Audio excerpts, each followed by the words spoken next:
விருச்சிக ராசிக்கு முதற்படி அதிர்ஷ்டத்தை கொடுக்கக்கூடிய கிரகம் அப்படிங்கிறது வந்து செவ்வாய், குரு அண்ட் சூரியன். ராஜகிரகமான சூரியன் தான் விருச்சிகத்துக்கு லைஃப்பை வந்து மேல் நிலைக்கு கொண்டு போறாரு. பல தளவில் பல மட்டத்தில் பெரிய மனிதர்களுடைய உதவிகள்லாம் கிடைக்கக்கூடிய வாய்ப்புகள் நிறைய இருக்கு. இதில் செவ்வாய் ரொம்ப முக்கியமாக விருச்சிகத்துக்கு மறைந்திருந்து நன்மைகளை செய்யும். ராசிநாதனா இருந்தாலும் டைரக்டா செய்ய முடியல. ஆன்மீக டாக்ஸ் நேயர்கள் அனைவருக்கும் வணக்கம். இன்னைக்கு நம்மளோட சுபாஷ் பாலகிருஷ்ணன் சார் தான் இணைஞ்சிருக்காரு. அவர்கிட்ட நிறைய விஷயங்கள் கேட்டு தெரிஞ்சுக்க போறோம் ஜோதிட ரிலேட்டடா. நிகழ்ச்சிக்கு போகலாம். சார் வணக்கம். சார் வணக்கம். சார் இன்னைக்கு என்ன சார் இன்ட்ரெஸ்டிங்கான டாபிக் நம்ம டிஸ்கஸ் பண்ண போறோம்? இன்னைக்கு ராசிகள் 12 ராசிகள்ல வித்தியாசமா ஒவ்வொரு ராசியினருக்கும் எந்த கிரகத்தின் மூலியமாக நல்லது என்பது நடக்கும். ஒவ்வொரு ராசியினருக்கும் எந்த கிரகம் கை கொடுக்கும். பிறப்பு ஜாதகத்தில் வித்தியாசம் அல்லாத பட்சத்தில் பொதுவாக ஒவ்வொரு ராசியினருக்கும் எந்த கிரகங்கள் ரொம்ப அருமையாக கை கொடுக்கும், அந்த டாப் 3 பிளானட்ஸ், முதல் 3 கிரகங்கள், அந்த கிரகங்கள் என்ன செய்வாங்க அப்படிங்கிறதையும் ஸ்பெசிஃபிக்காக பார்க்கறது அப்படிங்கிறது நம்மளுடைய நோக்கம். Sir super sir. சார் இப்போ அந்த பிளானட் மட்டும் நான் டெய்லியும் வந்து ரொம்ப ஸ்பெஷலாக கும்பிட்டா எனக்கு உண்மையாகவே ரொம்ப நல்லது நடக்குமா? மிகப்பெரிய நல்லது. அருமையான கேள்வி. மிகப்பெரிய நல்லது. வாழ்க்கை மாற்றங்கள் நடக்கும். அதே மாதிரி வெறுமன ஜோதிட பற்றியே பேசிகிட்டு இருக்கோம், நிறைய விஷயங்கள் தகவல் பரிமாறி கொண்டிருக்கிறோம். இந்த நேரத்தில் இசையோட சேர்த்து பேசினா நல்லாயிருக்கும் அப்படிங்கிறது மாதிரி ஒவ்வொரு ராசியினருக்கும் அவங்களுக்குன்னு ஒரு பாடலையும் நம்ம டெடிகேட் பண்ணுவோம். தற்சமயம் இருக்கக்கூடிய கிரக சூழ்நிலைகளில் வச்சு அவங்களுடைய வாழ்க்கை சூழ்நிலை இருக்கிறத வச்சு அதற்கேற்ற பாடலை வந்து அவங்களுக்கு சமர்ப்பணிக்குவோம். சார் விருச்சிகம் நம்ம நிறைய தொடர்ந்து பார்த்துருக்கோம். இப்போ இவங்களுக்கு எந்த கிரகங்கள் முக்கியமாக ரொம்ப வந்து ஒரு அதிர்ஷ்டத்தை கொடுக்கும் அப்படின்னு நம்ம நினைக்கலாம் சார்? விருச்சிக ராசிக்கு முதற்படி அதிர்ஷ்டத்தை கொடுக்கக்கூடிய கிரகம் அப்படிங்கிறது வந்து செவ்வாய், குரு அண்ட் சூரியன். இந்த 3 கிரகங்கள். ராஜகிரகமான சூரியன் தான் விருச்சிகத்துக்கு லைஃப்பை வந்து பல மேல் நிலைக்கு கொண்டு போகிறார். குரு ஸ்டெபிலிட்டியை தரார். செவ்வாய் கோ கெட்டர், டிரைவை கொடுக்குறாரு. நீ போய் இதை சாதி, இதை பண்ணு, இதை இதுன்னு புஷ் பண்ணுறாரு, முடியும் அப்படி பண்ணுறாரு. இதில் செவ்வாய் ரொம்ப முக்கியமாக விருச்சிகத்துக்கு மறைந்திருந்து நன்மைகளை செய்கிறார். ராசிநாதனாக இருந்தாலும் டைரக்டாக செய்ய முடியல அவருக்கு. அவர் 8ங்கிற காலபுருஷ தத்துவத்துக்கு 8ஆம் வீடுக்கு வந்துட்டதுனால மறைந்திருந்து நன்மைகளை செய்கிறார். அதே மாதிரி விருச்சிகத்துக்கு மறைந்திருந்து எதிரிகளை தாக்குதல் இருக்கும் போது செவ்வாய் உதவுறாரு. ஏன்னா விருச்சிகத்துக்கு எதிரிகள் இருப்பாங்க, மறைஞ்சு தாக்குவாங்க, ஓப்பன் அட்டாக் இருக்காது. அதே மாதிரி செவ்வாய் வந்து தன்னிகர் இல்லாத, இப்போ விருச்சிக ராசியில் ஒருத்தர் இருக்கார், 100 ரூபா தான் பையில் இருக்கும், அவர் 100 கோடி இருக்கக்கூடிய ஆளோட மோதுவார். அவ்வளோ தைரியமா சார்? அந்த தைரியத்தை தான் செவ்வாய் கொடுக்குறாரு. தவிர நீ உன்னால் முடியும், உன்னால் வந்து இதை செய்து சாதிச்சு காட்ட முடியும் அப்படிங்கிற எண்ணத்தை செவ்வாய் விதைக்கிறார். அவ்வளோ பாசிட்டிவிட்டியா சார் அப்போ அந்த செவ்வாய் கிரகம்? ராசிநாதன் விடாப்புடியாக போராடுறது, வார், அது செவ்வாய் தான் குறிக்கிறது. பவர், மிலிட்ரி, என்கவுண்டர் பண்ணுற போலீஸ்காரங்க எவ்வளோனா செவ்வாய் தான். ஆட்சி நடத்தணும், அதிகாரம், சூரியன் செவ்வாய், அதனால் அதை செய்கிறாரு. அதே மாதிரி குரு, இவன் எங்கேயாவது தப்பாக எங்கேயாவது ஓவராக கோவப்பட்டு எங்கேயாவது பிரச்சனையில் மாட்டிக்க போகிறான் அப்படின்னா அவர் டேம் பண்ணுறார். 93.3 இருக்கிறத 93.5 கொண்டு வந்து வைக்கிறார். சம்டைம்ஸ் 93.7 இருக்கிறத 93.5 கொண்டு வந்து வைக்கிறார். இந்த டேமிங் பண்ணுறது, இந்த ஃபைன் டியூனிங் பண்ணுறது குரு பண்ணுறாரு. நிறைய தெய்வ சக்தியை கொடுக்குறாரு, நிறைய தெய்வ பலத்தை கொடுக்குறாரு, சுற்றி நல்ல ஆட்களை கொண்டு வர்றார். இதெல்லாம் குரு செய்கிறார். இதெல்லாம் வந்து குரு பகவான் செய்யக்கூடியது. அதனால் இவங்களுக்கு பல தளவில் பல மட்டத்தில் பெரிய மனிதர்களுடைய உதவிகள்லாம் கிடைக்கக்கூடிய வாய்ப்புகள் நிறைய இருக்குது. ஓகே, ஸோ விருச்சிகம் இஸ் டோட்டலி பிளெஸ்டுன்னு நம்ம எடுத்துக்கலாமா சார்? கண்டிப்பாக. விருச்சிகம் வெளியிலேருந்து பார்க்கும்போது நமக்கு பிளெஸ்டாக தெரியுது, உள்ளிருந்து பார்க்கும்போது அவங்களுக்கு ஒஸ்ட்டாக தெரியுது. காரணம், நான் ஏற்கனவே சொன்ன மாதிரி உணர்ச்சி வயப்பட்டவர்கள், உணர்ச்சிக்கு அடிமையாகக்கூடியவர்கள். ஒருவர் மீது மட்டும் அதிகப்படியான அன்பு வச்சு அந்த அன்பு திருப்பி கிடைக்காம போய் மனதில் வந்து உடஞ்சி போய் செதறி போய் இருக்கக்கூடியவர்கள் விருச்சிக ராசி. இப்போ இவங்களுக்கு வந்து இந்த கிரகங்கள் வந்து ஹெல்ப் பண்ணாதா சார்? இது மாதிரி தப்பான ஒரு விஷயம் போகக்கூடாதுன்னு ஒரு டெஃபினட்டாக ஹெல்ப் பண்ணுவாங்க. ஆனால் இவங்க கேட்க மாட்டாங்க. கிரகங்கள் என்பது நம்மளோட சர்வன்ட் மைண்ட் அல்ல. நம்மளுடைய விதி கர்மாப்படி கிரகங்கள் வேலை செய்வாங்க. என்ன செஞ்சாலும் கிரகங்கள் இப்படி தான் வேலை செய்வாங்கன்றது தப்பு. அது தவறான மித்து. 6 கிரகம் உச்சம், அதனால் என்னை எல்லாம் பெரிய ஆளாக்கிடுவாங்க. நான் சோபாவில் போர்வையை போட்டு படுத்தேன்னா ஒரு கிரகம் வேலை செய்யுது. கிரகங்கள் என்பது தன்னுடைய கர்ம பலனை செய்வதற்கு பண்ணுவாங்க, நல்லது கெட்டதெல்லாம். நம்முடைய கர்மாவை நாம் செய்ய வேண்டும். உன்னோட ரோல் என்னன்றது கண்டிப்பாக செய்யணும்.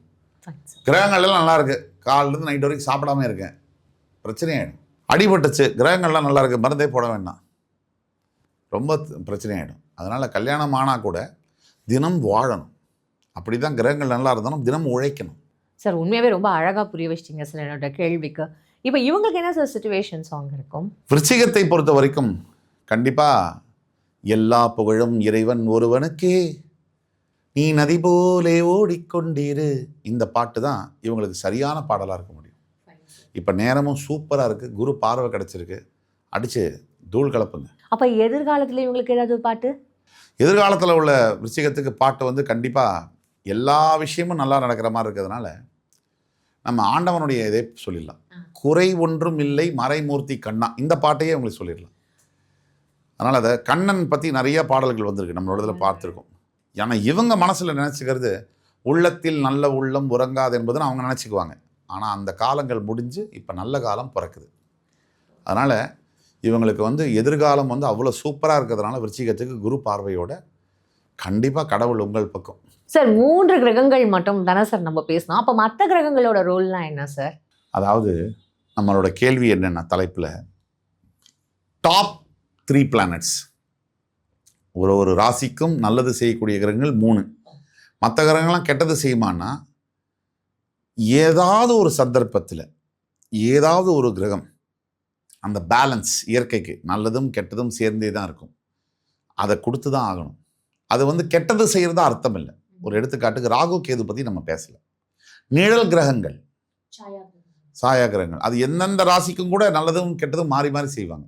ஸ்டாண்டர்ட் கிடையாது, இப்படி தான் பண்ணுவாங்கன்னு சொல்ல முடியாது. ராகு கேதுவை கணிப்பது என்பது மிக கடினம். அதே மாதிரி நம்ம மிச்ச எல்லா கிரகத்தை பற்றியும் பேசியிருக்கோம். குஜாதிபர்கள், அதாவது சுக்கிரன், சனி, குரு, செவ்வாய், புதன் 5 பேரை பற்றியும் பேசியிருக்கோம். சூரிய சந்திரர்களை பற்றியும் கூட பேசியிருக்கோம். ராகு கேதுவை தான் நம்ம பேசல. ராகு கேதுவை பற்றி யாருமே பேச முடியாது.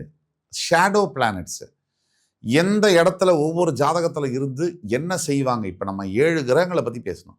உண்மையில் சொல்ல போனால் ராகு கேதுவுடைய எஃபெக்ட் தான் இந்த 7 கிரகங்களோட அதிகமாக இருக்கும்.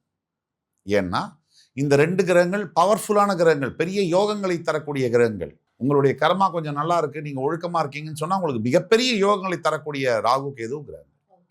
அதனால குஜாதிபர்களை விட, சூரிய சந்திரர்களை விட ராகு கேதுக்கள் ஒரு மனிதனுடைய ஜாதகத்தில் எப்படி பிறப்பு ஜாதகத்தில் இருக்காங்க அப்படிங்கிறத கணிச்சு தான் அதை சொல்லணும். அதுக்கே வந்து கஷ்டம். அதனால மற்ற கிரகங்கள்லாம் கெடுதல் செய்வாங்களா அப்படின்ற கேள்விக்கு சொல்லணும்னா அப்படி அர்த்தமே இல்லை. இப்போ ஒரு பையனே இருக்கார், ஒரு பெண்ணை வந்து காதலிக்கிறார். கடவுள் வந்து என்ன பண்ணணும்? இப்போ கடவுள் நேரில் வந்துட்டார். என்னப்பா, உனக்கு 2 ஆப்ஷன் தரேன், கல்யாணம் பண்ணுறீங்களா இல்லை வேண்டாமா அப்படின்னு கேட்குறாரு. இது காதல் கல்யாணமாக மாறணும் அப்படின்னு ஒரு வரம் கேட்குறாரு. அதே வரம் அப்படியே ஆகட்டும் அப்படின்னு கொடுத்துட்டாருன்னா கல்யாணமாக ஆயிடுச்சு. 2 வருஷத்துல இந்த பையன் சொக்கா கிழிச்சிட்டு சுற்றுறான் அப்படின்னா இப்போ கடவுள் அவனுக்கு செஞ்சது நல்லதா கெட்டதா? அப்போது மனிதனுடைய வாழ்க்கையில் நம்ம பின்னாடி பார்த்து தான் இப்போ நடக்கிறது கரெக்டாக தப்பான்னு சொல்ல முடியும். இப்போ நடக்கிறத வச்சு தான் அடுத்து நடக்க போகிறது கரெக்டாக தப்பான்னு சொல்ல முடியும். முன்னாடி பார்த்து சொல்ல முடியாது.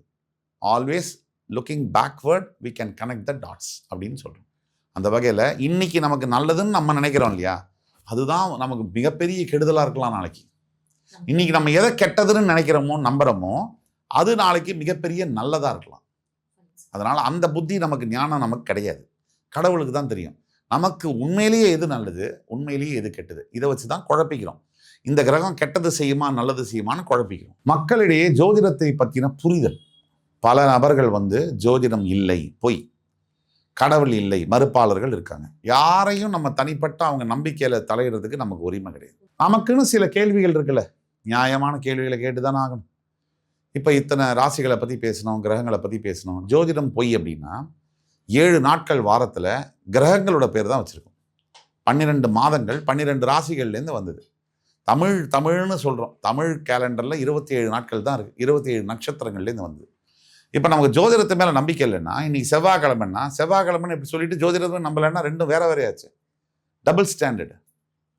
அப்போ ஜோதிடம் பிடிச்சதோ பிடிக்கலையோ நம்பலையோ உலகம் முழுக்க நான் சொல்கிறேன், நீங்கள் ஜோதிடத்தை தான் ஃபாலோ பண்ணுறீங்க. உங்களுக்கு தெரியாமே ஃபாலோ பண்ணுறீங்க. அடுத்தபடியாக கடவுள் நம்பிக்கை மறுப்பாளர்கள் இருக்காங்க. யாரையும் காயப்படுத்தணுங்கிறது நம்ம நோக்கம் இல்லை, மரியாதை இல்லாமல் பேச வேண்டிய அவசியம் இல்லை. பட் எனக்கு உள்ள சந்தேகத்தை நம்ம கேட்போம். நம்ம காமாட்சி அம்பாள் சிலை இருக்கு, கர்ப்ப கிரகத்தில் இருக்கா, அவளுக்கு மாலை போடுறோம், அபிஷேகம் பண்ணுறோம், மாலை போடுறோம். கல்லுக்கு போய் மாலை போடுறீங்களே, இது ஒரு பகுத்தறிவா அப்படின்னு கேட்கக்கூடிய பல அறிவானந்த சிந்தனையாளர்கள் இருக்கக்கூடிய இந்த பூமியில் இறந்து போன தலைவரோட சிலைக்கு மாலை போடுறோம். அப்போ அந்த அவர் தலைவர் வந்து மோந்து பார்க்குறாரா, ரோஜா பூவா சாமந்தி பூவான்னு? இது எந்த பகுத்தறிவு? ஒரு சமாதி மேலே டைல்ஸு ஓட்டிருக்கு, கிரானைட்டு, 30 வருஷம் 10 வருஷம் 40 வருஷத்துக்கு மேலே அந்த பூ அலங்காரம் பண்ணுறோம். அந்த டைல்ஸ் அதை பார்க்குதா? அது பூங்கிறது முகர்றதுக்கு. அப்போ இறந்து போன டைல்ஸில் போய் வெயில் படுற இடத்துல போய் பூவை வைக்கிறீங்களே, இது என்னது? இது ஒன்று பர்ஃப்யூம் தயாரிக்கணும், அதில் ஒரு பகுத்தறிவு இருக்குது, அனுபவிக்கிறதுக்கு வாசனை திரவியம் போட்டுக்கிறீங்க. இல்லை பூ வச்சு மருந்து தயாரிக்கிறீங்க, அதில் ஒரு அர்த்தம் இருக்குது. இறந்து போன சிலைக்கு போடுறீங்களே, இது என்ன இது பகுத்தறிவு? அப்போ அங்கே ஒரு பகுத்தறிவு, இங்கே ஒரு பகுத்தறிவு. மாற்றிப்போம் சார். மாற்றிப்போம் இல்லை மாற்றிக்கணும். இல்லை சார், எங்களுக்கு ஏற்ற மாதிரி நாங்கள் மாற்றிப்போம். அது இப்போ மாற்றிக்க, அது இது மக்களுக்கு தெரிஞ்சா போகணும், அவ்வளோதான். தவிர அதுக்கு உண்டான விடையும் கிடச்சிருச்சு. ஸோ அதனால் வந்து நம்ம என்ன சொல்கிறோம்னா, கிரகங்கள் ஒரு மனிதனுடைய வாழ்க்கையில் எந்த அளவுக்கு ஆதிக்கம் செலுத்துகிறார்கள் அப்படிங்கிறத நம்ம புரிஞ்சுக்கணும். இது 7.5 சனி, அஷ்டம சனி இருக்க ராசிக்காரர்கள்ட்ட கேட்டாலே சொல்லுவாங்க, இது வரைக்கும் லைஃப் நல்லா போயிட்டு இருந்துச்சு, காரண காரியமே இல்லாமல் பிரச்சனைகளை சந்திக்கிறோம். அதுக்கு காரணம் உழைப்பு இருக்கு, அதே மனிதன் அதே புத்தி இருந்தும் கிரகங்களுடைய ஆதிக்கம். ஒன்னே ஒன்று, எதுவாக இருந்தாலும் முதல்ல அந்த கடவுள்கிட்ட விட்டுட்டு நீங்கள் வந்து உங்களோட வேலையை மட்டும் செய்யுங்க, பலனை எதிர்பார்க்காதே. அதான் அப்படின்றது மட்டும் நாங்கள் புரிஞ்சுக்கிறோம். நன்றி சார். நன்றி, வணக்கம்.